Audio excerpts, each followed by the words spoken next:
This is so good. This is a debate between Dr. Mordechai Kedar, who is an Israeli professor, debating on Al-Jazeera and making Israel's case. But the unique selling point of Dr. Kedar, among many unique selling points, is that he speaks Arabic. He understands Arabic.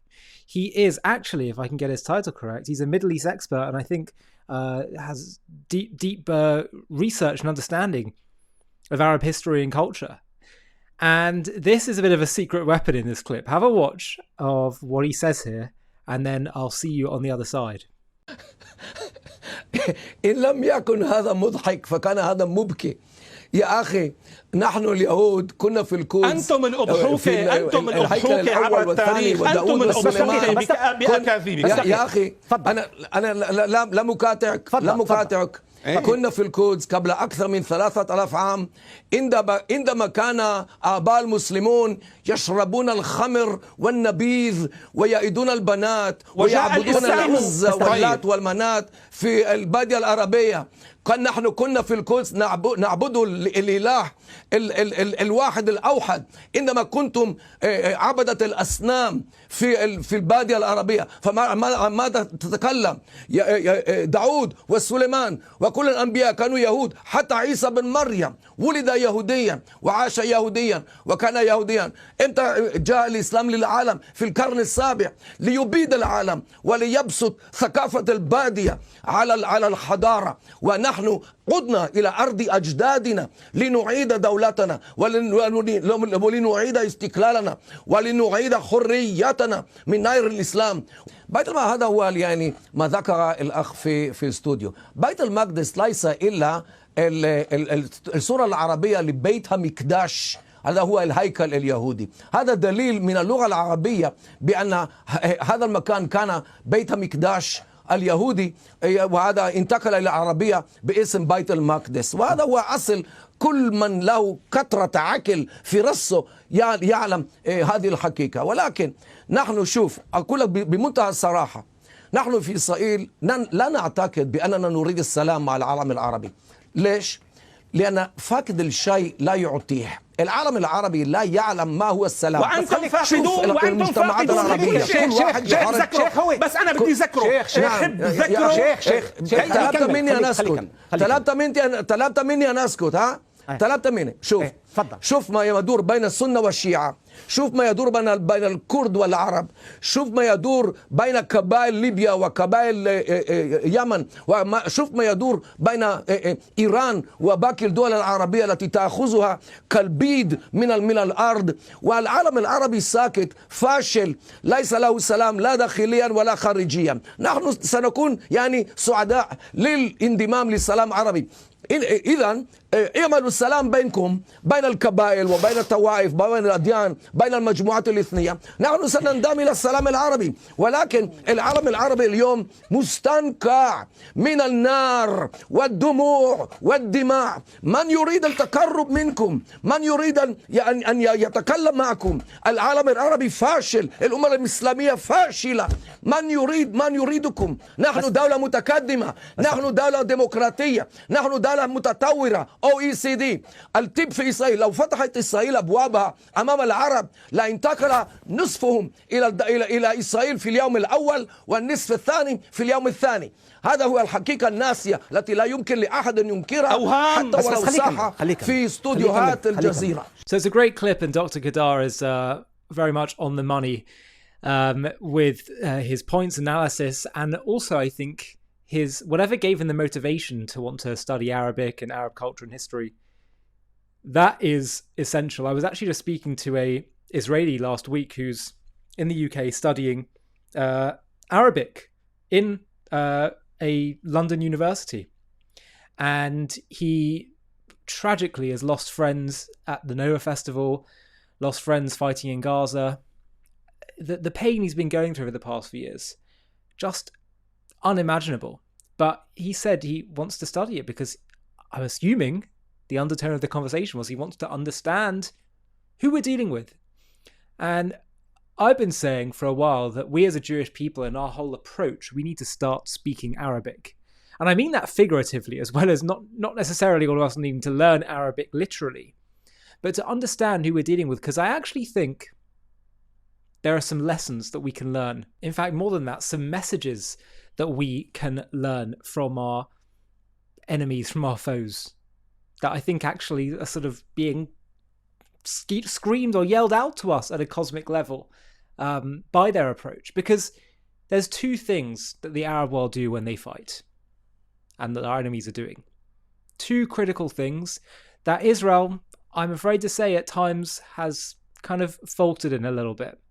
Number one is showing uncompromising strength, an uncompromising approach to what they want.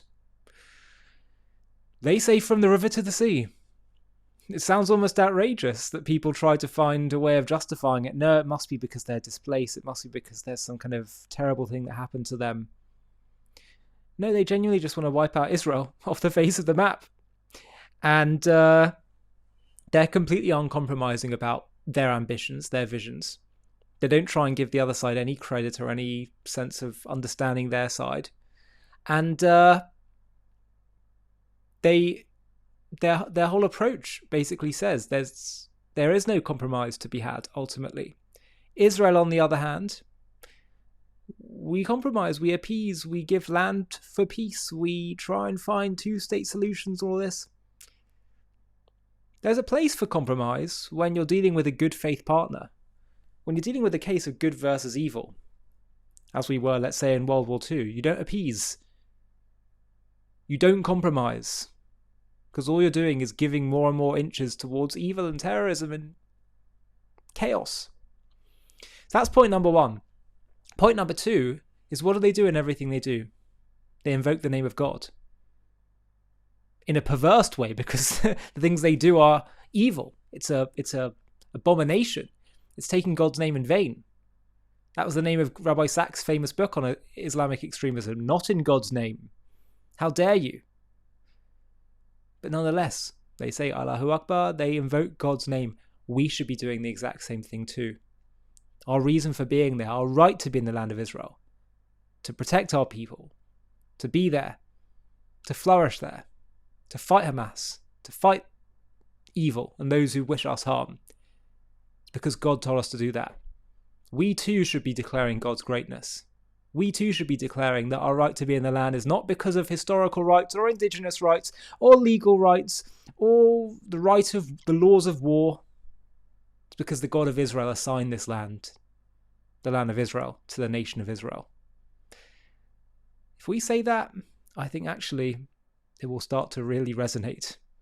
They might not like it, but they'll respect it. And respect is the first piece of the puzzle on the way to peace. A quick message. We all hear about the Palestinian displacement, or Nakba, of 1948. But you know, there was another, even greater displacement that we haven't been told about. Nearly 1 million Jews were expelled from Arab lands at the exact same time. Watch the trailer for our new and absolutely essential documentary called The Real Nakba. And if you want to watch the full film, just click the link below in the video description. We've all been told about the Nakba, the Palestinian catastrophe of 1948. Around 700,000 Arabs were displaced. But here's what you're rarely told. That displacement didn't come from some Jewish plan for genocide. It wasn't Israel's goal. It wasn't Israel's desire. It happened because Arab leaders launched a war of annihilation. They tried to wipe out the newborn Jewish state, vowing to drive the Jews into the sea. And in the chaos of that war, people fled. Many because their leaders told them to, promising they'd return after victory. But the term Nakba was originally used to describe the fact that the Arabs lost the war, not the displacement. Now the term describes the displacement of war used as a political weapon against Israel. But you know, there was another Nakba you haven't been told about. A catastrophe rooted not in the fog of war, but in the clear, deliberate desire for persecution and genocide. It happened at the very same time, and it led to even more displacement. Yet most of the world has never heard of it. Over 850,000 Jews, more than the number of displaced Arabs, were driven from their homes across the Arab world. Communities that had thrived for millennia were uprooted overnight. Families stripped of citizenship, of property, of dignity. Assaulted, expelled, forced to flee with nothing but their faith. Why? Because they were Jews. Because Israel dared to exist. Because the Arab League openly orchestrated it, drafting plans in 1947 to freeze Jewish bank accounts, seize property, and intern Jews as enemy nationals. This is the real Nakba, a catastrophe born of pure anti-Semitism. In this JTV documentary, we'll journey country by country, from Baghdad to Cairo, from Sana'a to Tripoli, uncovering buried truths and survivor voices. And no, this isn't a tale of victimhood, it's a saga of endurance, courage, and triumph. Because the Jewish people didn't just survive this Nakba, we rebuilt, we came home. In Israel, our phoenix soared from the ashes. So buckle up and let's dive in. To watch this JTV Plus documentary and access much more premium content, click on the link in the video description.